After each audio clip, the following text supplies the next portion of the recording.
Yo, yo, yo. What is up, you guys? My name is BJ Kicks, and you're watching The Hangout. Welcome. This is the show that I do every Thursday night, and I normally do it at 7 p.m. Eastern. This week, I'm doing it later because my daughter just had a chorus performance. She did great, by the way. So we're here a little bit later than normal. I'm a little bit more flustered than usual because pushing it back to 9 apparently was not pushing it back enough. Let me know how the lag is. I feel like at one point we had the lag under control, and now it's like a lot worse. So let me know in the chat how bad the lag is looking. What's up, Tom? Good to see you, sir. Mentor Prizes is in the building, and my man Bunkmaster B is either watching me or the Celtics right now. I'm kind of checked out of the playoffs. The teams that I wanted to see lose have already lost, and the teams that I wanted to see win have also already lost. So, you know, I don't care to see another Warriors championship. And who's coming out of the East? It's the Bucks versus, or not the Bucks, the Celtics versus the Heat. I don't see either of them beating the Warriors. And then I don't even remember. Oh, it's the Warriors versus the Mavs. If the Mavs somehow squeak by the Warriors, then maybe the Eastern Conference team wins it this year. But I'm no longer invested. So that's a thing. That's a thing. Mary's here. What's up, Mary? Tom saying hey to everyone now, not just me. Tom, you sent me an article a while back that you were featured in, and I don't remember if I responded, but I read the article, and that was super cool. So thank you for sending that. If you guys don't know, Tom is a local celebrity in or around, is it Enid, Oklahoma? Am I making that up? But either way. Yo, you trucking nerd is checking in from Israel. That's what's up, man. I heard that Israel has like this program that like any Jew can just go back to Israel for free. Is that true? I feel like Black people should have that like with Africa. But I guess there's more. And then like Africa's a whole continent, not like just one country. So that would be hard to manage. But that's interesting. That's super interesting to me. I want to learn more about this homeland program. But I hope you're doing well over there in Israel, as they say in all the Christmas songs. That's really cool. That's really cool. Well, I'll have to check that out sometime. Or like chat with you offline. I've been trying to hang up some pictures. Seriously? 10 days, all paid, besides one meal a day, the Jewish Birthright Program. That's cool. That's really cool. That's really cool. We did like an ancestry thing in my family, and we found out like what tribe our family is from in West Africa. Guinea-Bissau, West Africa is where my family descends from. And I just think that's like super cool, like history and ancestry and just everything that comes with it. But anyway, BJ's here. Yo, homie, how are you? I'm doing well. Hope you're doing well. Just watched my daughter sing a bunch of songs with a bunch of other middle schoolers, and it was super sweet. It was cool.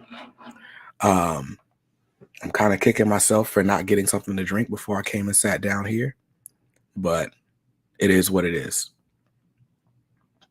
But I'm doing well. Doing well. But yeah, guys, this is the Hangout, special late night edition. I got a few comics that I read, and by a few, I literally mean 3. And then, I'm sure there's comic book news that we can talk about, and some other things. So I'm excited just to hang out with you guys and see what you got going on. It's not all about what I got to talk about. I would love to just see how you guys are doing. So if you're here in the chat right now, let me know what you're reading. What are you reading this week? What have you read that you really enjoyed? It could be a trade. It could be a single issue, a recent single issue, whatever you're reading and enjoying, let me know in the chat. whilst I look around the room frantically to make sure everything is like cool. I'm spotting imperfections. There's like a pack of wipes on the floor over there.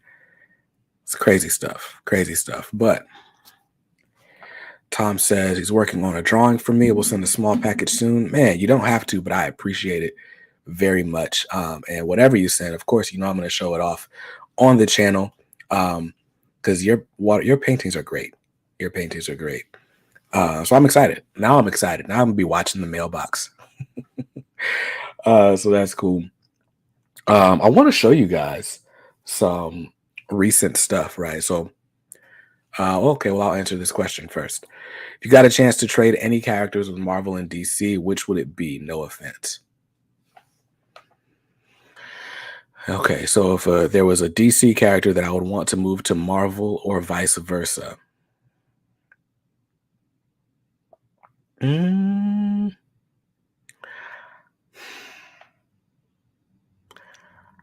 I don't know. I feel like I don't know. I was gonna say like if Batman moved to Marvel, they might make him like a little bit edgier, but Batman gets pretty edgy, especially like in those Black Label and Vertigo titles and stuff. So I don't know.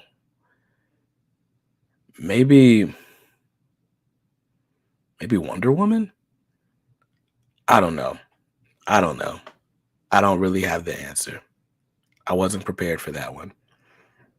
Now I could talk about team ups that I might want to see. Like I would love to see like a Static and Spider-Man team up.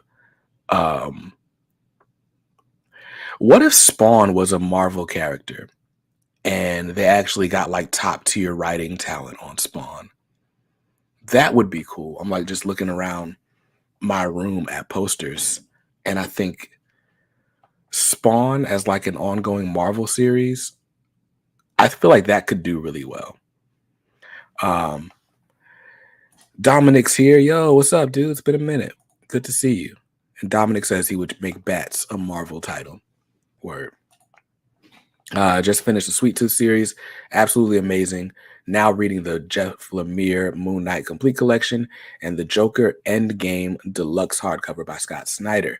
Currently, that's a lot of books to read, man. I really wish I had a job where I could read comics like more often than I do. I used to work in a customer service role where like whenever there was downtime, I would just fill my downtime with comics. Like I was never behind. I would pretty much always read all the new comics by Wednesday evening, you know? But ever since Squeak was born, I've had like a different role at my job and I am no longer free during the day. And then in the evening, you know, we got kids and stuff. So reading comics is becoming harder and harder all the time. Thrill House would want to see a Spawn Punisher team up. That could be cool. Spawn kind of is the Punisher, right? Mary is still reading her free comic book day stack. Fair. I mean, there were a lot of free comic book day books. The ones that I reviewed last week are pretty much the only ones I've read. I want to kind of venture into some of the other stuff, but I pretty much read everything that I was excited about. Now I would just be exploring just for the sake of it. Enterprises has been binge reading Ultimate Spider-Man by Bendis. By the way, Menterprises, there are okay. So confession for everybody that won something in the 5,000 subscriber giveaway. This week they are all just now going out. Like I've been trickling these packages out of my house over the last 3 to 5 days. There are only 2 of you who have not received tracking numbers yet. And Menterprises, the only reason yours didn't go out today is because it was under my stack of comics for this week, and I didn't realize it wasn't with the rest of the boxes. So that'll go out tomorrow. And then there was one person that decided to give their prize to someone else, and that prize is also going out tomorrow. and I will be all the way caught up. There will be nobody with outstanding items in my house. And that feels great. And remind me to never do a giveaway that big again. Please and thanks. Menterprises thinks he owns that one Batman and Punisher crossover comic. There's actually two. So there's Punisher Batman, and if I'm not mistaken, the Punisher Batman book was a Bruce Wayne and Punisher team up. And I want to go out on a limb and say John Romita Jr. drew that issue. And then there's Batman Punisher, where Azrael is the focus, and that's who teams up with the Punisher. I've read neither. I did read a lot of the Punisher Batman one. Whichever one had Bruce Wayne, I read a lot of it. But I don't think I finished that issue. BJ says, yo, you have knowledge about comics so much. Have you ever thought about writing something? No. I can appreciate good writing. I would have no idea where to start as a writer myself. You Truckin' Nerd wrote a comic with his girlfriend or fiance or significant other. And that was cool. But like, I've read comic book scripts, and the thing about comic book writing, like I could write a short story, right? I could write like dialogue and characters and all that. But it would be prose. What I find amazing about comic book writers is they're like page 1, panel 2, panel 3. And I'm like, yo, how do you decide what you want to appear on a page? What's important? And how do you get everything across in 20 to 25 pages or whatever it is? It just, there's a level there of like mastermindness that I just have not. I don't know. I've not put in the work to even attempt that. So yeah, You Truckin' Nerd says it's hard work. Putting together a comic book is hard work. I can only imagine. Because not only do you have to write it, but then like you have to be able to communicate what you're writing to an artist and then like let them interpret that. And then you guys both have to be good with the finished product, which is, I don't know, man. That's teamwork in a whole different way. Like if I ever did write a comic, I'd probably want to draw it myself, but I'm also not that great at drawing. So yeah. Tom says, I would like to develop or design a character, but I have no talent in the writing department. Word. Listen, the way people are critical of writers, like I would never want to write a comic book. Like you could be like a Pulitzer Prize winning author, and then like you write an issue that people don't like, and it's like you're getting judged by people with like a 5th grade education on YouTube, and they're like, oh, this is trash. I couldn't do it. Tim's here. So Dale Kicks, what's good? What did I miss? You didn't really miss much. We're just talking about stories that we've read recently, and then someone asked if I would ever write a comic book. Yeah, I don't know. I do have like a desire to somehow be a part of a comic book. I don't know if that would be like maybe like just co-plotting a story with somebody, or you know, I've been toying around with like the fourth wall guys, like maybe drawing a variant cover eventually. But yeah, I would love to be involved with a comic somehow, but I don't really know how that would happen. Because just being honest, I'm so busy. I don't have the time to like really develop the skills that I would like to in order to do something like that. Truckin' Nerd says the best Batman crossover I've read was with Judge Dredd. It was a fantastic storyline. I'm pretty sure I have the Batman Judge Dredd comic, but I've never read or watched Judge Dredd, so I didn't pick it up. I didn't read the book. Tim says he's willing to learn when it comes to writing comics. I believe, is it J. Michael Straczynski that has a book about that? I think he wrote like a guide to screenwriting, but a lot of comic book artists or writers swear by that. And there are like, the art of comic writing or whatever. There's a lot of books about it, but again, it's just like do I have the time to invest in it? Um, so I'm just taking a look right now at Bleeding Cool just to see if there are any news or noteworthy news items. And Bleeding Cool probably wasn't the place to look. So I've got this other thing. Oh, that's interesting. Let's open that. Oh no. There's another story that's interesting. Oh man. I'm just I'm looking at um a bunch of articles and we'll talk about a few of them in just a second. Stephanie McMahon is leaving the WWE. I didn't know Stephanie McMahon was still in the WWE. That's crazy.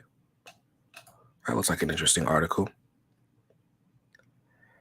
And oh yeah, that too. All right.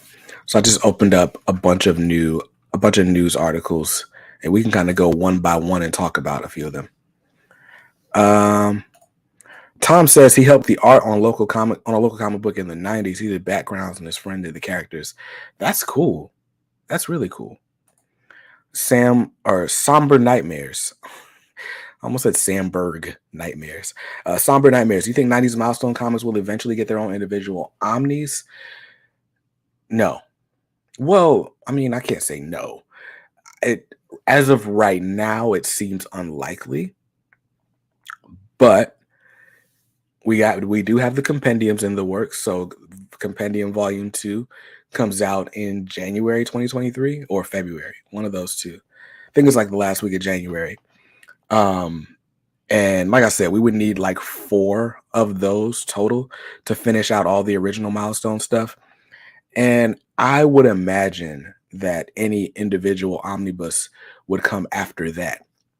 Because by the time those compendiums are released, that means because what they're doing, what's taking so long with reprinting a lot of this Milestone stuff is they've got to go in and scan the original artwork and the way Milestone stuff was done for at least the first 25-ish issues of each series it was like watercolor on Bristol boards, like all done by hand.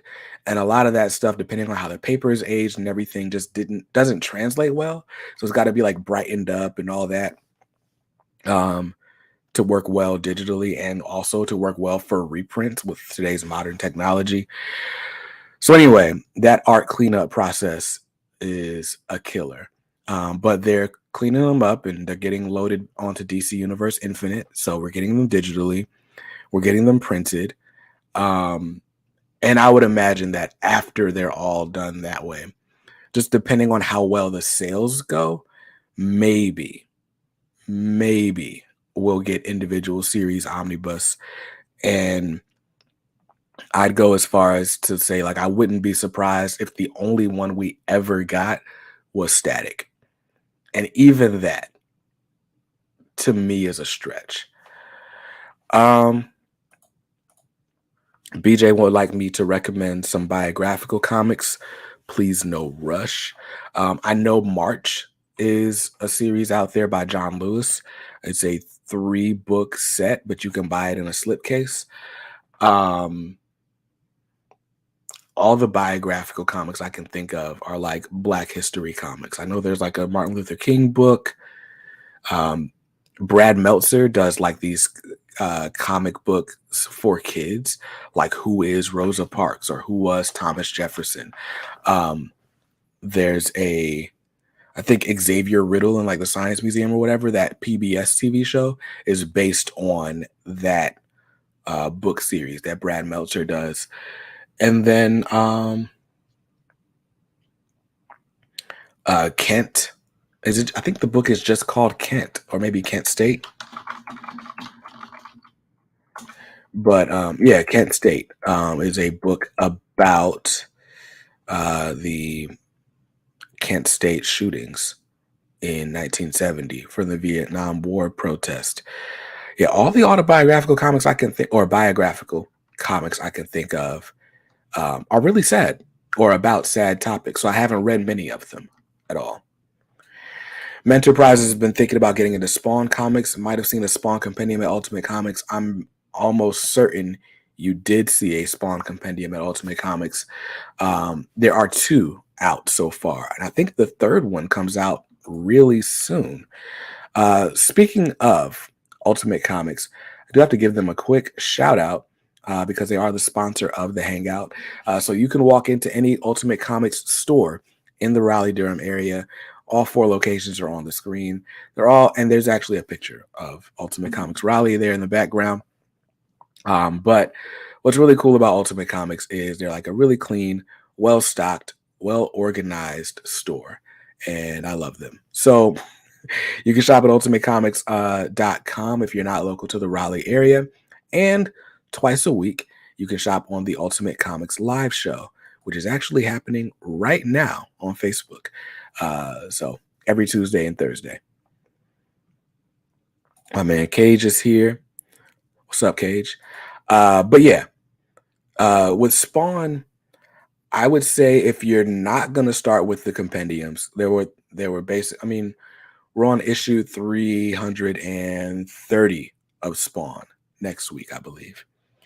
So you could start with issue 1 by picking up the Spawn compendiums, or probably the better place to start without being overwhelmed is issue 296. Issue 296 and 297, they basically do a retelling of the history and origin of Spawn and kind of get all geared up toward this like big heaven and hell battle for Spawn 300 and beyond. So yeah, if you're going to jump into Spawn, either start with issue 1 or issue 296. Tim says he needs a helping hand with his comic panels, layouts, etc. He's learning as he goes. It's a fun experience. I feel like the hard part about that is, I would assume it's hard to find an artist because, like, you know, if I was an artist, I would want you to pay me to do layouts and stuff. And it's like, if you're just figuring out your story, there might be a lot of rewrites or like redraws or something. So I feel like it's probably best to like have a friend that you're doing it with, right? If you have like the Eastman and Laird type scenario, then it's like it's not as awkward like as you figure it out together, as you can like truly collaborate and make something cool. So this is a special late night edition of the Hangout, and as such, I've just decided to just pull up a few news articles that I saw that seemed interesting, that are semi-related to comics. So let's do this. I'm going to share my screen. Let's share a Chrome tab, and let's start with the biggest news I've seen today. There is a new Daredevil series in the works for Disney Plus. Now, full transparency, I never watched the old Daredevil series. I watched like 2 or 3 episodes, but I haven't watched the whole thing. I did enjoy the cameo in a certain movie that I guess that cameo, if I revealed it, I'd be spoiling the movie. So, but yeah, so I thought it was cool. They've added this guy into the MCU. So the fact that he's getting a new series is very, very cool. The Trucking Nerd says, man, it's a trip trying to get into Spawn. As long as you love good art enough to push through subpar writing, you'll be golden. Yeah, that's the issue I have with Spawn. I mean, the new Spawn's universe type stuff is a little bit better, like because Todd's not writing any of it. So I found it to be a little bit more compelling and fun, but it's still nothing that like I need in my life. Like I'm not looking forward to Spawn the way I'm looking forward to like Nightwing or The Flash or any other book that I have on my pull list. But the art is always amazing. The covers are always great. Like look at this one. Hold on. Where'd I put it?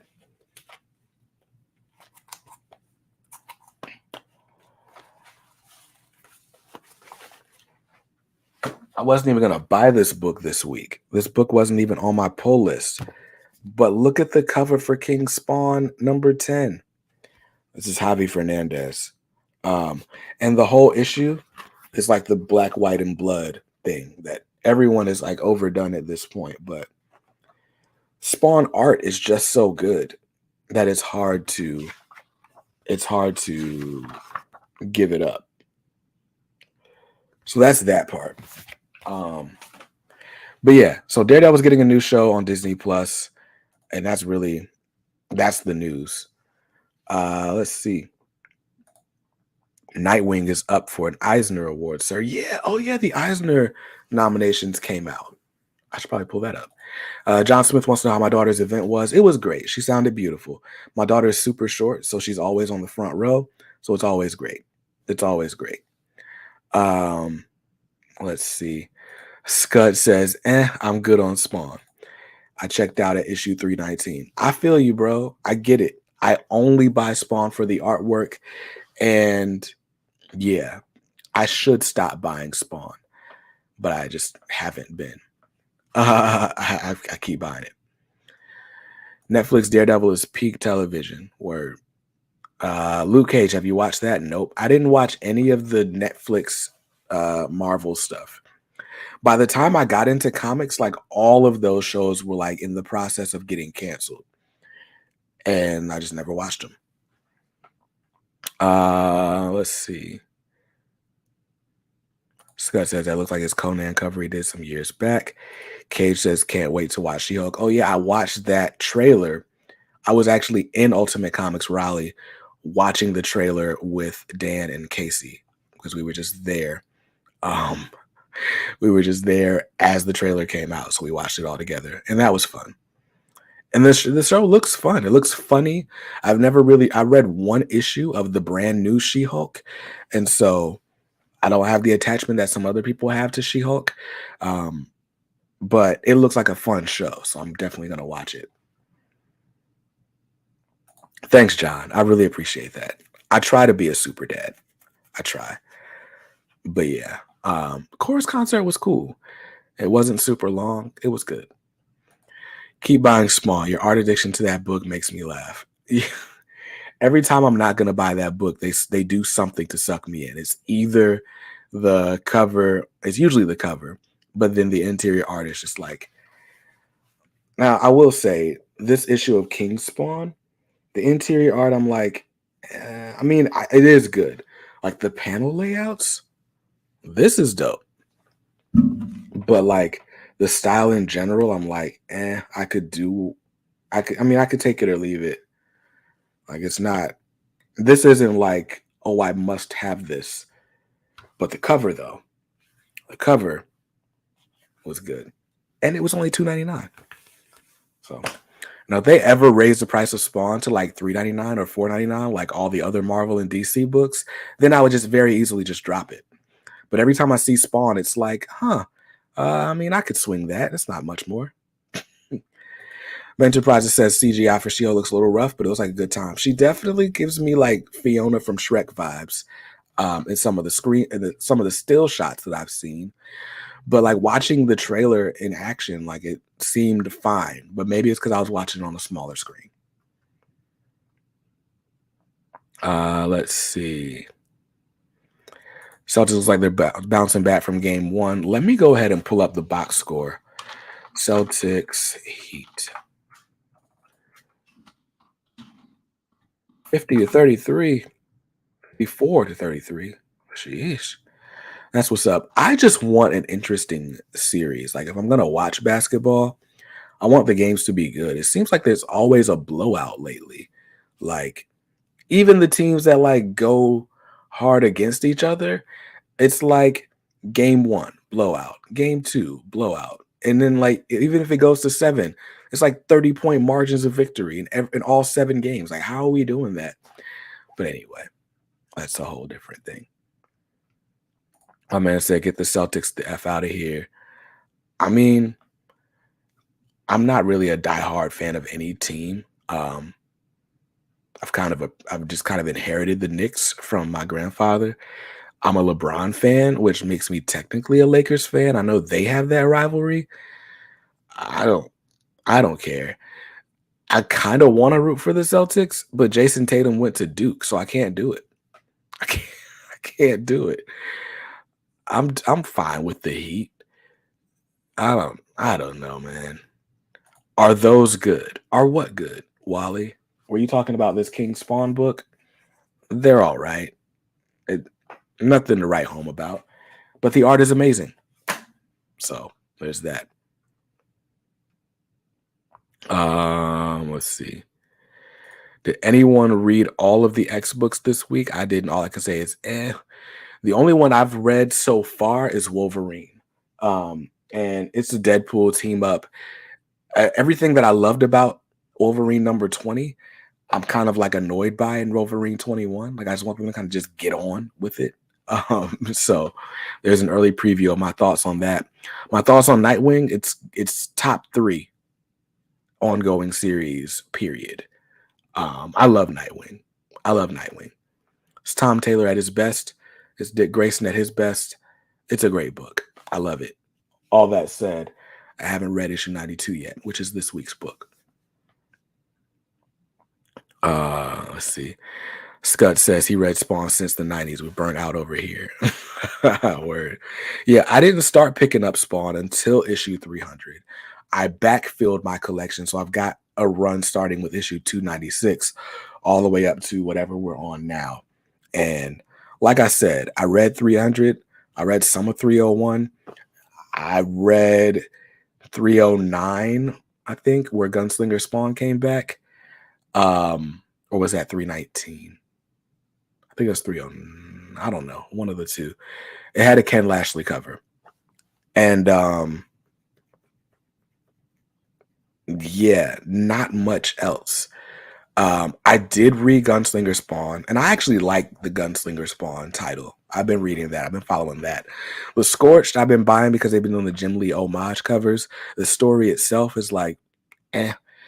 And King Spawn, I literally was buying and just stopped buying it because I wasn't really reading it. But yet here I am. I didn't buy King Spawn number 9, but now I got number 10, so that's going to be annoying as well. Let's see. Tim Sheeran saying the Celtics are going to win in 7. Word. That one game with the Suns was something. Dog. You pick a team to bandwagon. I'm like, all right, man, I'll jump on the Suns bandwagon. I want to see Chris Paul win. And then Chris Paul scores like 5 points across 3 games. And you're like, yo, what is happening right now? I look foolish rooting for you. But yeah. Jason Tatum's nice, but I'll never be a Celtics fan. Okay, yeah, I don't know who's going to win the East. Yeah, I guess I'm pulling for Miami by default. Tom Taylor on Nightwing has been ether. Yeah.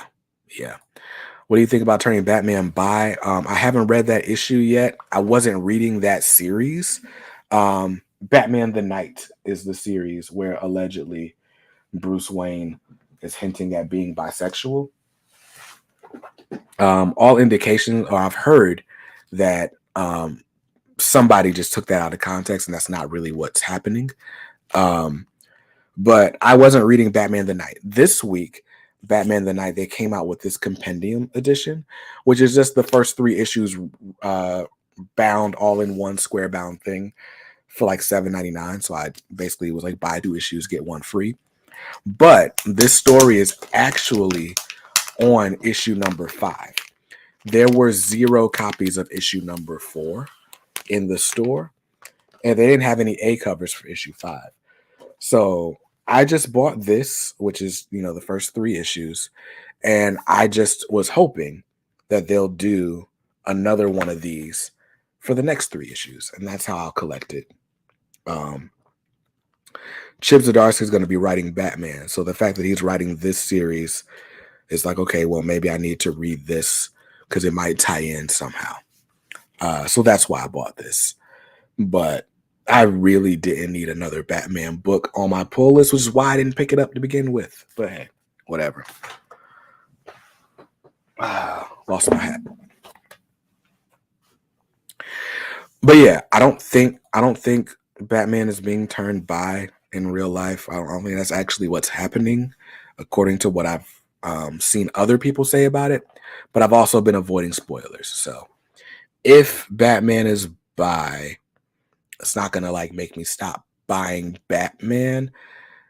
But also like that.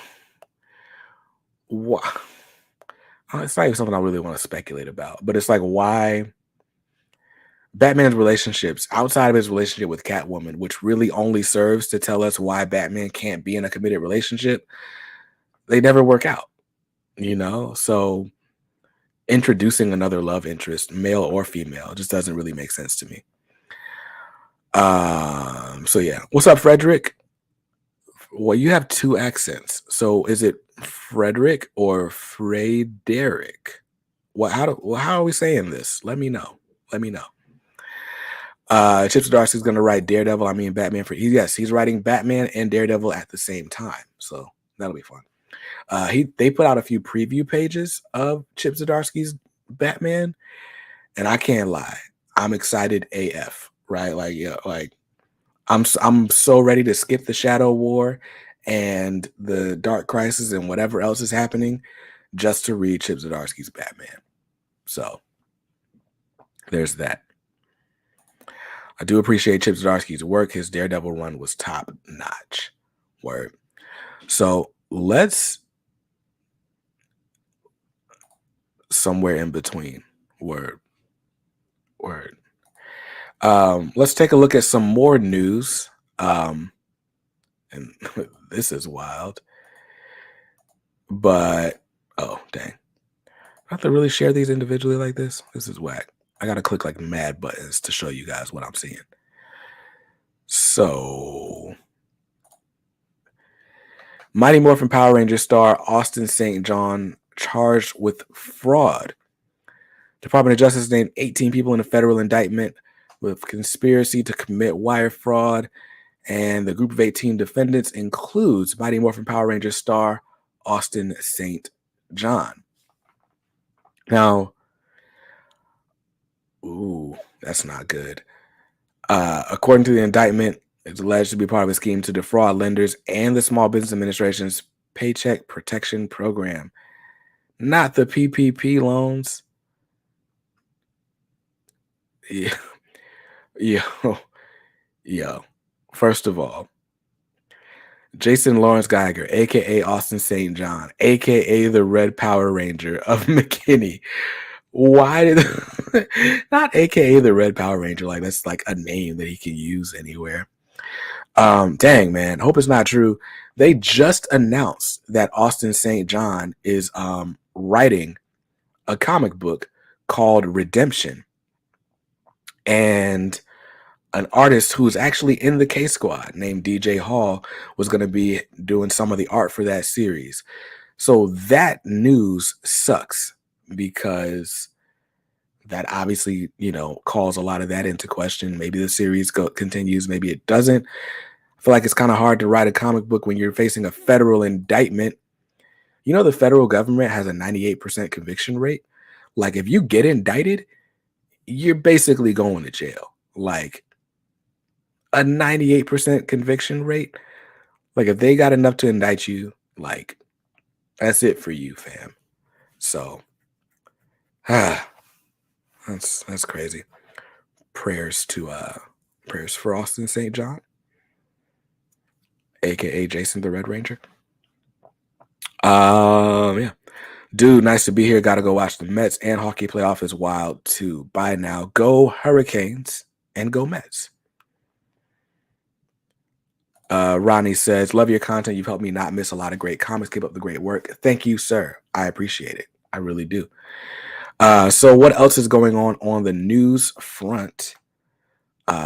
Here's something that's really exciting to me. And boom.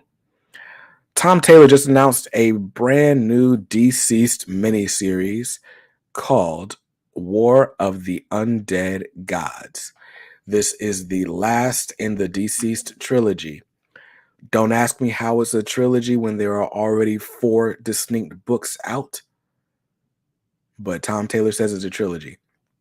Tom Taylor says Deceased, Deceased Unkillables, and Deceased Hope at World's End were all part 1, which I guess makes sense because, I mean, they all take place around the same time. Deceased Dead Planet is the actual sequel. And now this, Deceased War of the Undead Gods, is the final act in the trilogy. So I'm excited. I'm more than excited. Deceased literally got me into reading DC Comics. And so, yeah, I'm excited about this. And I hope it's good. Story details have emerged.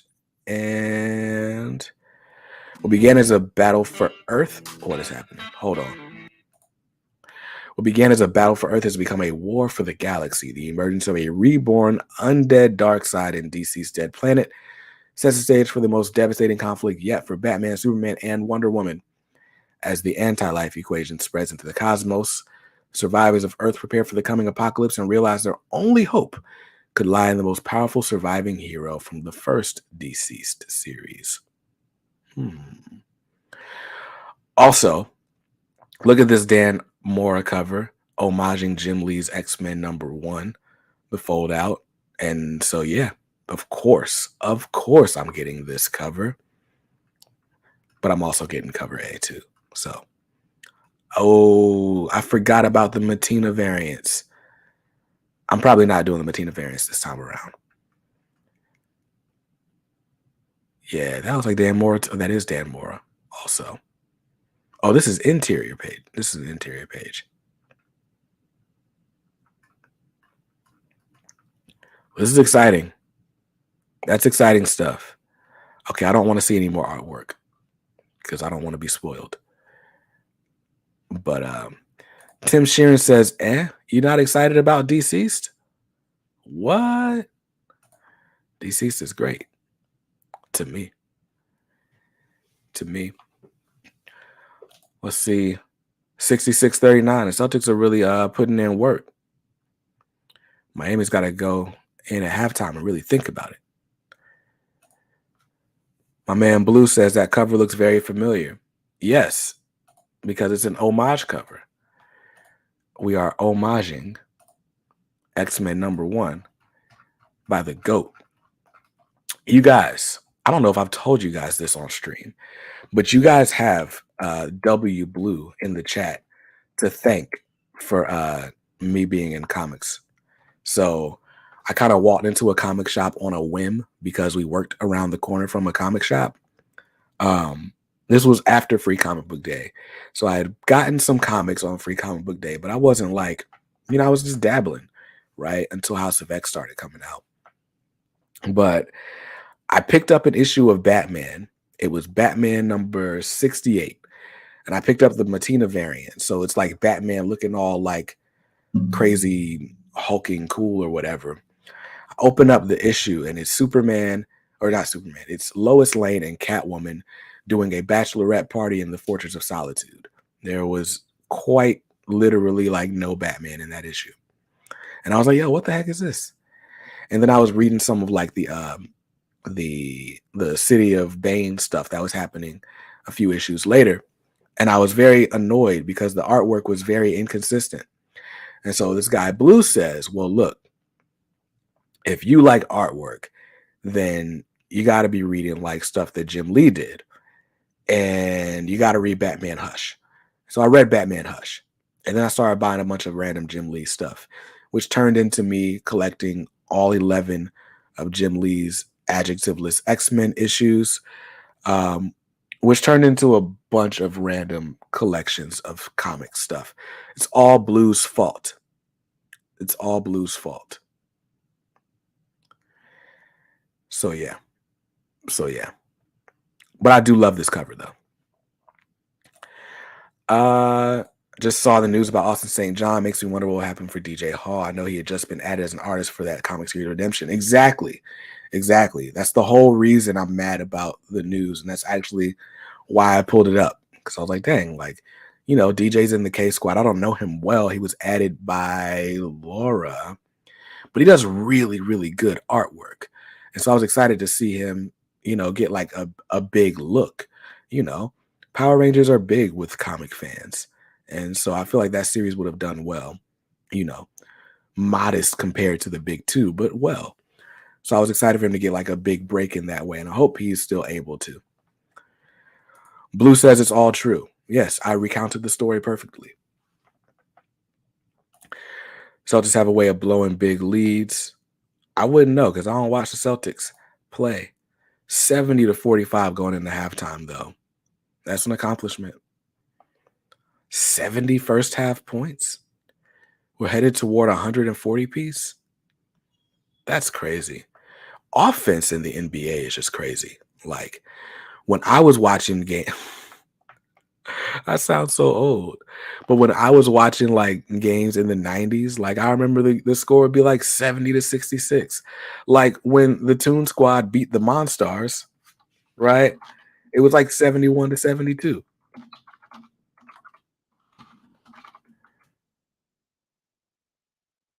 Let's see. Let's see. The box scores from Space Jam. Story continues.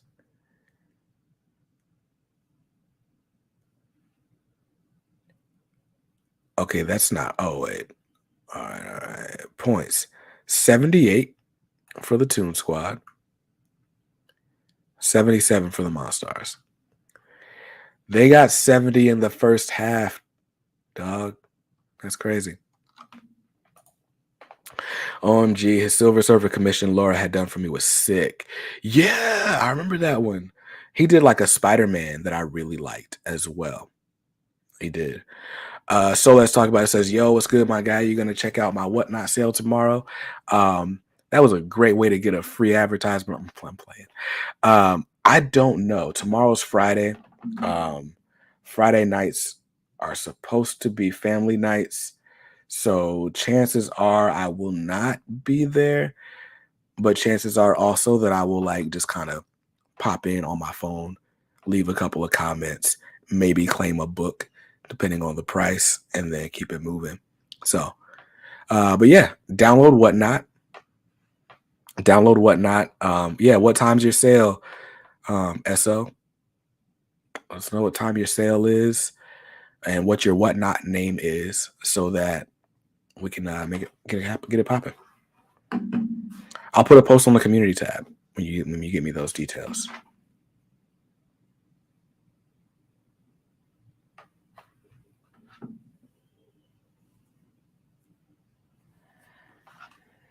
Let's see. Tim's laughing. That's what's up, bro. Good looking. 4 p.m. Pacific time. Steven, oh yes, with 2 S's. Word, word. Well, yeah. So I'll put up a community post. Like I said, I might pop in for a second or two. But honestly, tonight's a late night. And yeah. Also don't need to spend any money. So there's that. There's that. Are you done with Whatnot kicks? I've been kind of keeping this under wraps because the situation is still kind of ongoing, but not really because Whatnot won't respond to me. So basically, I did my first Whatnot sale and it went well. It went well. Like I sold all the books that I wanted to sell that night. But for whatever reason, my Whatnot account doesn't allow me to create shipping labels no matter what computer I use, what browser I use. It won't generate the labels. And because your Whatnot seller rating is based on like shipping out orders or whatever, and you can't. So like if I sold something on eBay, right? I have a Pitney Bowes account. I could just print out the label myself, mark it as shipped, scan the shipping or tracking number, and it's all good. Boom, boom. With Whatnot, you have to use their shipping labels. I don't know why they have it that way, but they handle the shipping. So because it won't let me generate shipping labels, I can't mark my orders as completed, and I don't have any seller feedback. So I sold 50 items and don't have any seller rating. And so I don't want to do another sale unless I know for sure that they have fixed my profile. But when I ask them if they fix my profile, they never give me an answer. They're not like, yes. They just like paid me manually and would like kind of kept it moving. So if I did another whatnot sale, it would literally be like 3 to 4 items just to test it. And then if that works, then I'll plan like another big whatnot sale like I did with the Milestone show. But as of right now, I don't have any plans to do that. Um, Maybe in the month of June, but not right now though. Ronnie says, what do you think about free comic book day? Been to shops that allow one of each book, 5 only, and you have to buy something to get a book or buy directly at a crazy price. Oh, so what do I think about those types of policies? I understand why they exist because free comic book day books aren't free to the retailers. And so if everybody just ran up, grabbed the free comics and left, then that means that retailer's out of a lot of money. I think the better retailers, plan for that and find ways to, get other revenue on those days. So like Ultimate Comics had a big back issue sale. They made a lot of money. Um, you know, um, so it's just with any business, you got to be creative about the ways that you make money. Because once you start saying like, it's like those stores that are like the bathrooms are for paying customers only. It's like, well, yeah, it's rude to just go into somebody's store and just use the bathroom. But you just kind of look a certain way. You just kind of look a certain way. Um, so yeah. Paperbacks and soundtracks says omnibus or floppies, which you prefer to collect? Thinking about cutting my pull list in half and going to trades, graphic novels, or omnibus. Um, I mean, I clearly buy both. I got a stack of floppies next to me, and you guys can see all the collected editions on the shelves around me. So I buy both. I prefer. So I buy them for different reasons. The omnibus that I buy are usually stories that I've never read before and stories that came highly recommended because it's easier or it's cheaper, much cheaper to buy an omnibus for $60 to $80 than it is to try to track down all those single issues, especially if there's like a key issue involved. The example I always give is I have a CGC 9.8 Batman 655. That's the first appearance of Damian Wayne. I paid $150 for that book. I paid, or you can routinely find all 3 Batman by Grant Morrison omnibus in a deal together in like Facebook Marketplace for that same price, the same price as that one key issue. Even if you bought Batman 655 and it wasn't slabbed, you're paying like $70 to $80 for it, right? So it's like if you wanted to read all of Grant Morrison's Batman, you'd be paying hundreds and hundreds of dollars. But buying it in an omnibus is just cheaper. And you get all the story in one book. They are heavy. They're a little bit harder to read because you got to like, I always sit at a desk to read them. I never like carry my omnibus around because it's like that's just begging to damage them. And so that kind of gets you to a whole different thing. Like, should you do physical versus or digital? I'm finding digital to be a lot more convenient lately. That's a different topic for a different day. Floppies, though, as long as I'm current on a series, I love reading floppies, on a month to month basis, getting a little bit of story at a time. As long as it's a good story, I enjoy it. So I love this format. I love all the formats. I say buy whatever's in your budget is what I say. No need to go broke buying comic books, but yeah. Excuse me. I should have muted the mic. My bad. Omnibus are such a chore to read. I really prefer deluxe hardcovers or library absolute editions. The absolutes, in my opinion, are the chore because they're just so big and unwielding. But omnibus can be really heavy, especially DC. DC likes to pack theirs super thick and collect like 50, 60 issues and like this huge thing. So they are uncomfortable to read depending on which ones you get. Do you use Procreate? Yes, sparingly. I don't draw nearly as much as I would like to. Um, my man Danny Quick got me an Apple Pencil, and I've used it like 5 times. But when I do draw, I draw on my iPad and I use Procreate, and it's fun. So my LCS sold everything 30% off on Free Comic Book Day. Yeah, like so. I don't have anything against shops doing whatever they got to do to survive. Like comic shops, it's hard to stay in business, but I think it's a better experience for customers to be able to just go get what they want and then browse your store. You just got to make sure your store is stocked with things that people actually want. A lot of comic shops, you know, they suck at ordering. They buy the wrong books. They get stuck with a lot of stock that nobody wants to buy. And so then like you even if they have a sale, it's like, okay, but these are issues that nobody wants. So I don't envy comic shop owners. I really don't. Let's see. Let's see. Any thoughts about Milestone's new book, Duo Number One? I do have thoughts. As a matter of fact, I should probably get to those. We're about an hour in, and I've not reviewed a single comic book. Good thing about that is the Grant Morrison Batman Omnis are easy to buy, I believe. Yeah, when I bought them, I bought them like kind of as they came out. So I bought them all on Amazon. Organic price books didn't exist. I didn't know anything about in-stock trades back then.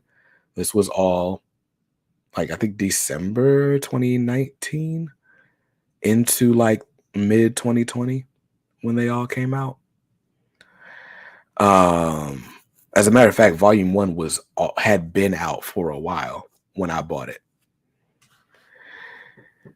Just did my first CGC, did the $150 deal since they credit you $150. Didn't know I had to pay for shipping there and back. Did you also know that the $150 credit doesn't apply toward private signing events and stuff?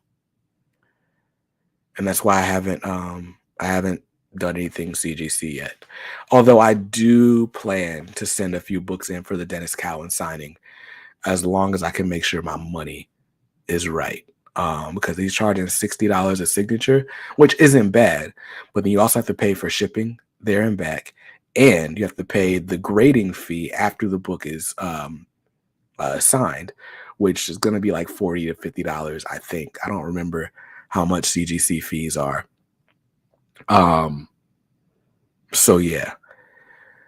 Now that I think about it, I'm only gonna be able to send like one book, because that's like $100 per book. Dang. I really wanted to send 4 books. I can't afford to send 4 books to CGC for that signing. So now I gotta decide. Oh, let me show you this thing, this project I got going on, right? So my wife got me these frames. These were an early Father's Day gift. And so I framed each of my collector's edition posters from the original Milestone books.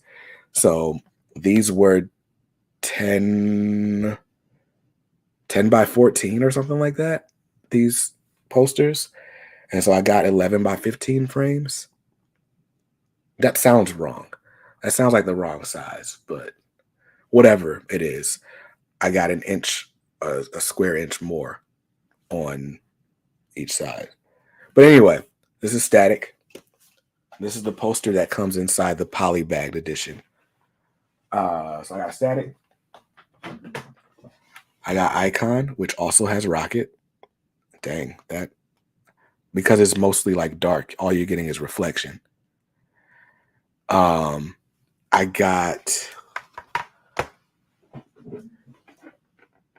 Blood Syndicate, which now that I'm looking, it looks like I framed a hair. Oh no, that was on the outside. Cool. I can just dust that off. But that's Blood Syndicate. And then this is Hardware.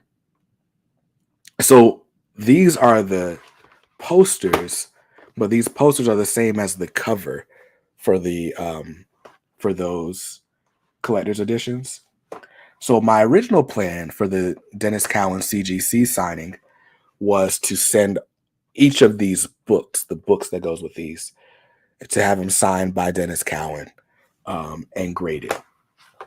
But considering that's going to cost me like $400, I'm like, I don't know if I'm gonna get $400 to do that. So now I got to decide which one of these I absolutely want a signature on.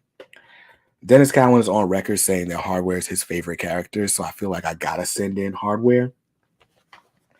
And then I have to send this static cover in because I love this static cover. But if I'm being completely honest, I really love this icon cover. I said in the Milestone group that I just realized this week how much Rocket looks like a young Janet Jackson. And Dennis commented and was like, that's actually right. Like, that's who I was using for reference. So that was cool. And then The Blood Syndicate is my favorite original Milestone book. So they are all very special to me. But if I got to pick one, I'm probably picking Static. I don't know. This Hardware cover is really good. So I don't know. So that's a project that I'm working on. I have all of these things with the frames. My wife got me the frames, but now I have to here, I'll show you guys. Let's see. All right. So shout out to this webcam that I don't use anymore. So those these posters are going to go all on this wall. You can see I marked them with a pencil to figure out where they're going to go. But now I got to do all this geometry to make sure they're arranged correctly. I'm going to do a square pattern. But yeah, so here's my desk. There's my daughter's baby food. There's camera inception. Let's put this webcam back. And then we'll switch back to the other camera. Boom. But yeah, so that's what I got going on. Let's see. Geek Out with Roscoe. Always been a fan of that static cover. Me too. Love it. Watching Tilted, so just passively listening, though I do need to say I'm super excited to pick up Blood Syndicate. Blood Syndicate came out last week. It is very good, so you should pick it up. You Trucking Nerd says, great choice going white frames. Contrast for the static one is visually appealing. Thanks, man. Thank you. The white frames just go with the rest of the room. Everything in my office that is framed in a white frame. So yeah. Where can you join the Milestone group? Facebook? Yes, it is Facebook. And let me see if I can find that link for you real quick. I'll put it in the chat. If Facebook ever loads. Groups, Milestone Media fans. Oh, it's actually a super easy link. Facebook.com/groups/Milestone Comics. Fair enough. So that's where you'll find it. Paperbacks loves the frames.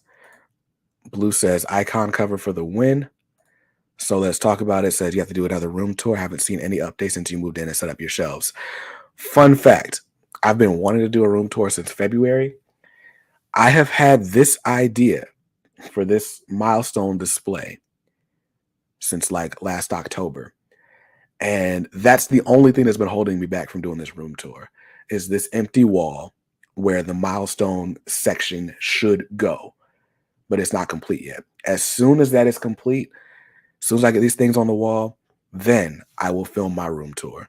Because yes, I have added more shelves since the original tour. And there's a lot more just trinkets laying around here.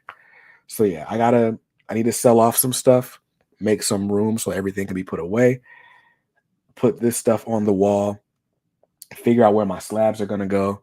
Cause I've got 3 Milestone slabs. And then we can do the room tour. So, all right, I've wasted a bunch of time. We've only been at this an hour, but it's late. So Instead of doing more news stories, I'm just going to go ahead and get into my comic book reviews of what I've read so far this week. And because Tim Sheeran asked, I am starting with this Duo. Duo number one. I almost said Uno. Duo number uno. Sheesh, Tayshawn, that was quick. You're approved, sir. So yeah, you are now in the Milestone Club. Welcome. But yeah. So Duo. Instead of holding this up, give me a second. Let me go to League of Comic Geeks because I don't want to be holding up the book for that long. All right. Duo number one is out this week, and I read it and I enjoyed it. So, speaking of, I'm thinking of framing my Jim Lee trading cards, and the white frames might be the move. That's a good look. I really like the white frames. My walls are gray, and I like my gray walls because they accept color well. So, like, when I do like all the RGB lights and stuff, generally speaking, my room just looks whatever color the lights are. Um, and the white frames look good no matter what color I make the lights. So, like, for example, hold on.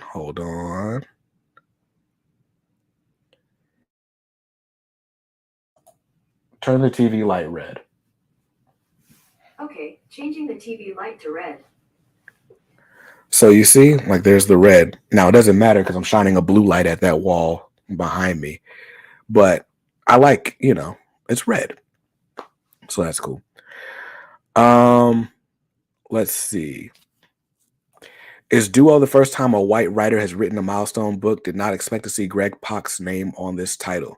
By the way, I just found out this week that Greg Pak is actually pronounced Greg Pak. How did I find that out? I followed him on Twitter, and on his Twitter he says rhymes with rock. So Greg Pak. Is Greg Pak white? I always assumed Greg Pak was Asian because of the last name, although it's not I don't know if it's an Asian name or not. Either way, no. The answer is no. John Rosen, if I'm not mistaken, is also white, and he wrote Zombie as well as Cobalt, and the New 52 Static Shock. He wrote all of those. Matt Wayne was another writer who was like one of Dwayne McDuffie's best friends. He wrote some stuff for Milestone. So no, there have been white writers and white creators. In fact, Noelle Giddings, who did pretty much all of who was the color editor, Milestone's original color editor. She's a white woman. Jimmy Palmiotti did a lot of early Milestone work. As a matter of fact, he did the inks on that static cover I just showed off with the orange background. Prentice Rollins, Humberto Ramos. There are a lot of non-Black creators associated with Milestone's history. Let's see. Interested to see the other new Milestone books soon, as well as Static Season 2 and the Hardware finale. Man, I'm so ready for the Hardware finale. But anyway, let's get into Duo. So Duo is a reimagining of Zombie from the original Milestone days. Zombie being this guy. So this is Zombie, and Zombie's being reworked into this Duo. And in the original Zombie title, Dr. David Kim basically like has a lab accident, gets kind of consumed, or his lab partner gets consumed by these nanites, and they save his life, right? Well, in Duo, the same thing happens, except the lab assistant, or it's not really an assistant as much as it is like his partner, it's his fiance, his partner in life, and in science. Basically, she's consumed by the nanites, and her consciousness is uploaded into his brain, but not like she replaces him, but now they both occupy his brain. And That's really interesting. So this first issue, um, basically is that origin. You get some background into their relationship. They do a lot of establishing like just how good their relationship is and how well they know each other. There's a lot of hinting at what the central conflict of the issue is going to be, both between the two of them and the external threats that they're going to be facing. All in all, this was really impactful. It was really good to me. Zombie is the only one of the Milestone titles that I have not read a single issue of. I've read a couple issues of Cobalt. I've read several issues, like dozens of issues of every other original Milestone series. Zombie was the only one that I never really got into like that. And I was gonna eventually get to it in the compendium, but I hadn't read it. So Duo was the first Milestone Returns title, which technically this isn't in the Milestone Returns line. This is in the Earth M line, which is a whole different thing, but we'll talk about that in a second.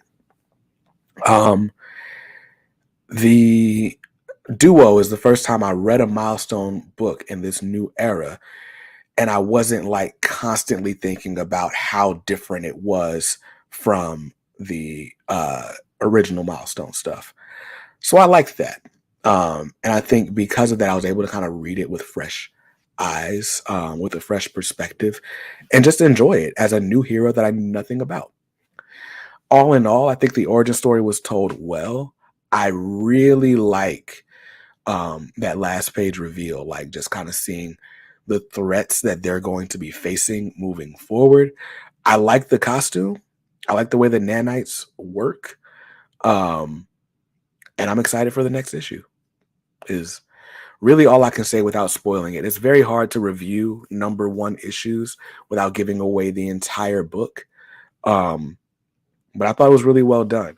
I think in my on the Discord, I gave it a 7.5 out of 10. What kind of was the hang up for me, and not really a big hang up, but the only downside to this issue, in my opinion, was just kind of the slow start. And I get why it was slow, because you're basically introducing two brand new characters for the first time. But it just, for me, I felt like it took a little while to get into the action.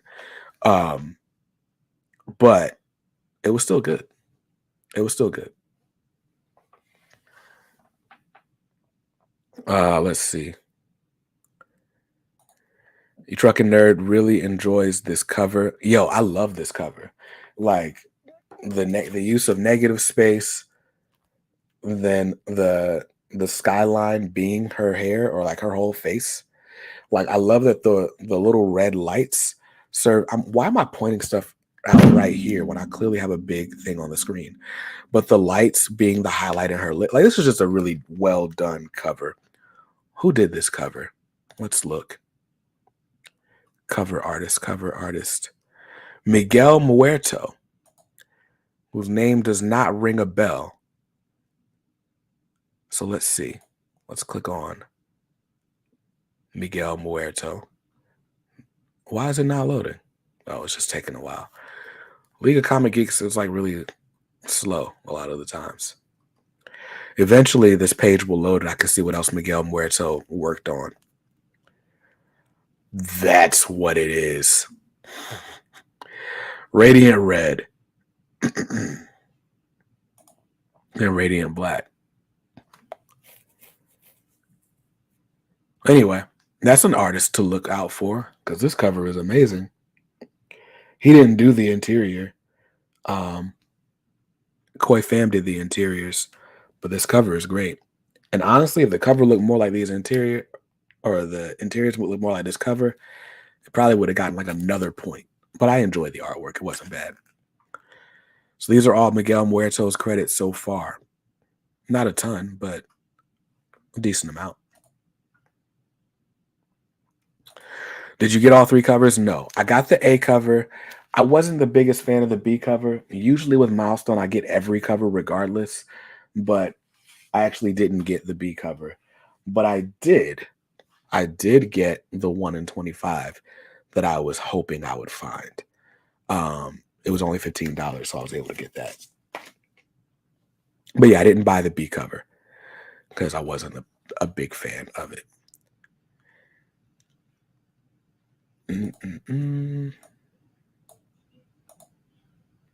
Duo number 1. I don't know why League of Comic Geeks takes so long. So yeah, this was the B cover by Erica Henderson. Just wasn't. I mean, I didn't feel like I needed it, you know. But this one, that 1 in 25, this cardstock, this cover I really loved. So I grabbed that one. So that was Duo. On second read through, I probably give it an 8 out of 10. But I'm very much looking forward to issue 2 because I feel like it's going to pick up. And it's only going to be, I think it's only going to be like a 5 or 6 issue series. So that's going to be fun. Yeah, exactly. This cover is amazing. It was a 1 in 25. Ultimate Comics was selling it for 15. I've heard other people were selling it for a little bit less, but I don't know. But $15 for a 1 in 25 is not bad. The 1 in 25 for gosh, what book was that last week? Blood Syndicate. That was a $50 book. I was very surprised that they were charging so much for that one. But yeah, love this cover. It's really good. But yeah, haven't read the original Zombie, but I thought the oh, I can answer this question for you. Duo was the only new series didn't get 4 covers. I wonder why. Because this is being dubbed a brand new title. Even though it has its roots in the Zombie series, it's basically completely unrelated. They're a new hero. So with the other books, they got 4 covers because one was an old school homaging the old versions, and one was a new school, and then you had your cover A and your cover B, or your 1 in 25 or whatever. This one didn't get the old school, new school treatment because it's a brand new character. Even in the credits, right, it says Duo created by Dennis Cowan and Reggie Hudlin. So like in their mind, this is a completely new creation, with special thanks to John Rosen for his work on the original book. But this is in no way a continuation of Zombie, and it's not really related. There's some concepts that the original Zombie book used, but this ain't that, basically. So yeah, so I read Duo number 1 this week. What else did I read? Let's go back to my pull list and hope that it goes a little bit quicker. Oh, I told you guys that there was a book on the maybe list that I thought I was going to grab, and I did grab that book. And then the other book, because we'll get to that one last, but I read Wolverine 21. You know what's hilarious? All the books that I'm showing you, I read them digitally. Like I bought them digitally and read them digitally, even though I have the physical book sitting right here. Because I had to go to my daughter's dance or chorus recital, and I read the books in the car while we were waiting for the recital to start. Wolverine 21. If you read Wolverine 20, Deadpool made an appearance, and this is just a continuation of that. I cannot lie. The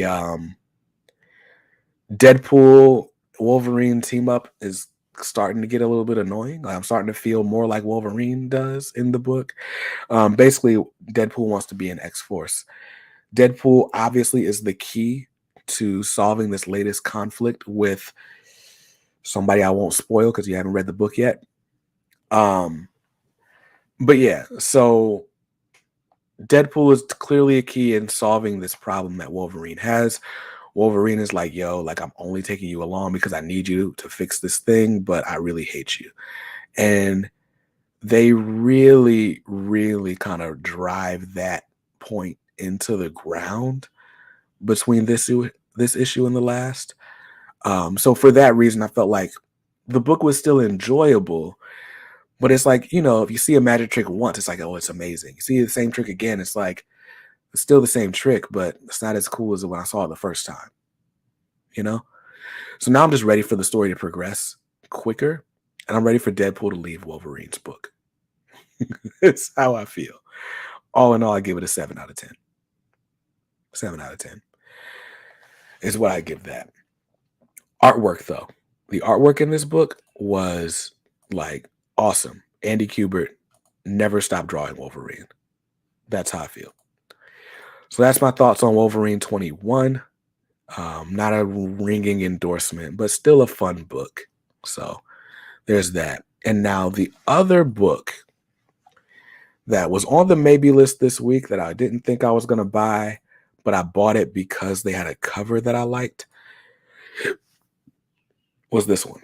Savage Avengers #1. Now, I really wanted the A cover, and this is what sold me on the book, if I'm being completely honest. I go to Ultimate Comics Raleigh every Tuesday night, and because by Tuesday night, they've already put out all the books for Wednesday, you just can't buy them.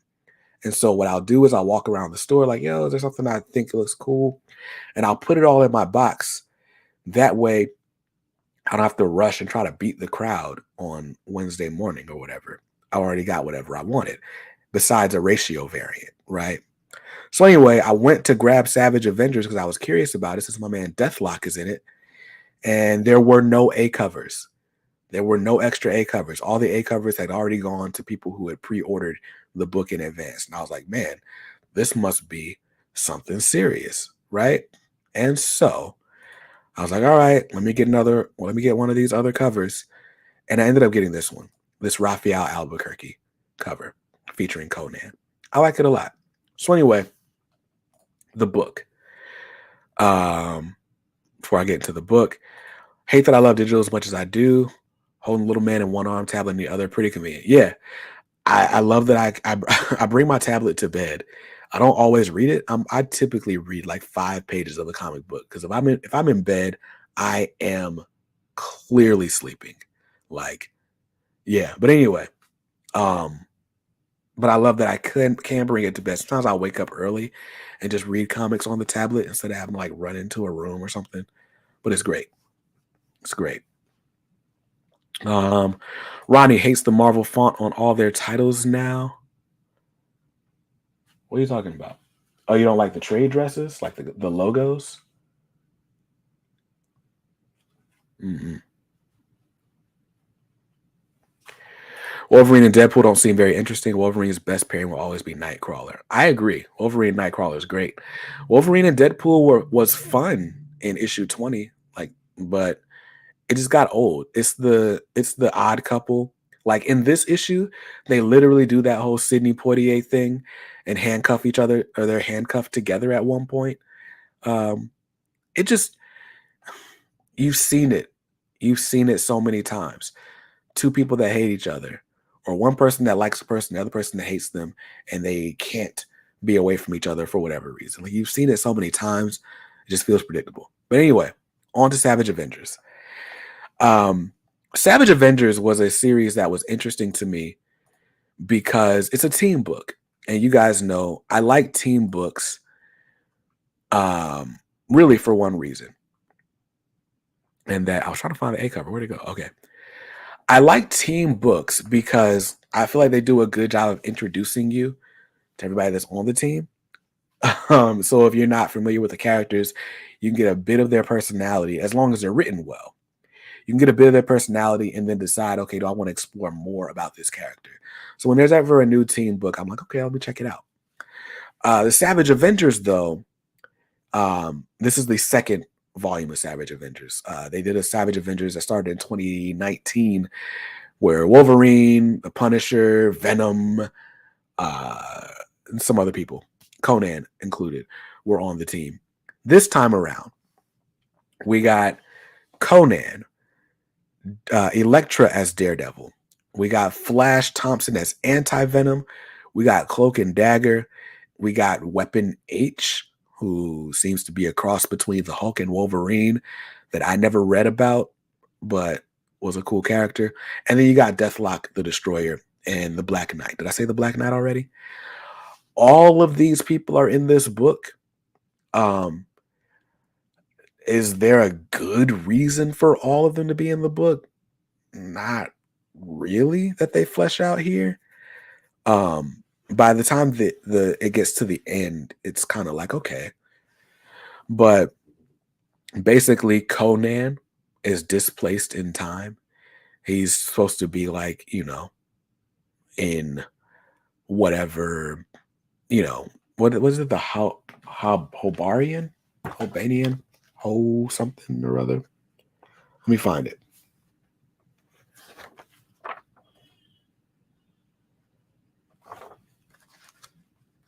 Okay, maybe it's not that important. Hyborian. He's mystically transported from the native Hyborian age to the modern day. But anyway, so he's like fighting some people in a nightclub, and then who comes to save the day? Anti-Venom and Elektra jump in. At one point, Cloak and Dagger jump in, and by the time the book ends, you get to see how they're all going to end up working together. This book kind of broke my whole team book thing, right? Where I like team books because I feel like I get introduced to the characters enough to know like a little bit about them. Because I knew nothing about any of these characters going into it, it was a little bit harder for me to get into the story. But I could tell it was well written. Like, it was well written. The art was really good. Like, I really, really, really enjoyed the art in this book. It was right up there. It might have been better at a lot of points to me than Adam Kubert's art on Wolverine this week. But it didn't do a lot to get me invested in any character except Conan. I'm probably going to read issue 2, but I don't know if this is like a must-have series for me. So that's that. That's Savage Avengers. I was surprised by how much I liked it. My gut rating off initial read through was 8 out of 10. I enjoyed it. I did enjoy it, but I struggled a little bit, like just understanding who all these people are and why they are relevant to each other. But I think that's part of the whole thing with the series, right? The whole thing is like it's ragtag people that don't necessarily belong together. The artwork saved this book for me, though. The artwork, when I wasn't doing as great on the story side, the art was just great. There was action on like every page of this book. So it's good stuff. It's good stuff. Savage Avengers was cool. I don't know how long I'll stick with the series, but I enjoyed issue 1. The art is really good. I'm thumbing through it again. Not really like it. But yeah, it's clearly past my bedtime. And that's all I've read so far this week. I still have the rest of my stack to go through. So at some point this week, I'm reading X-Force. I'll be reading X-Men Red, issue number 2. Love that Storm cover. I ended up buying Thor number 25, because if you're reading the Banner of War storyline, it's taking place in Hulk and in Thor. I'm subscribed to Hulk. I wasn't subscribed to Thor, and I'm not subscribed to Thor. But you kind of have to, because the next 6 issues of Hulk are going to be tied into this, so I might as well be buying Thor. So it didn't hurt that Sanford Greed had a variant for Thor this week. So I bought the Sanford Green variant. I'm excited to get into that. Shadow Warzone, I bought it for the cover and because, I'm collecting the Shadow War. So got that. I'll read that eventually. This is not essential. And honestly, it's skippable if not for the cover. Let's see. You guys already know. I read Duo already. Really enjoyed it. I read Duo digitally. I plan to read it physically as well, just to see if the colors stack up. I noticed with Blood Syndicate last week that the colors were a lot brighter when I was reading it on the tablet, and it was muddy when I was reading it physically. So I wonder if this has the same type of thing. So I'm curious about that. Flash 782. That actually needs to be like next up in the reading pile. Along with Nightwing 92. I wasn't gonna buy the Teenage Mutant Ninja Turtles Best of Rat King, but Casey had already put it in my box, so I was like, all right, well, might as well keep it going. I was only gonna skip this because they have a hardcover coming out that's gonna collect all of their best of stuff. So I was like, okay, well, I know I'm gonna buy the hardcover, so I might as well wait and for that. But I mean, whatever. $6, I bought it. And The Walking Dead Deluxe 39 did come out this week. I didn't know if it was going to since 38 just came out last week, but Walking Dead Deluxe. It's The Walking Dead in color. And that's it. That's it for what I'm reading this week.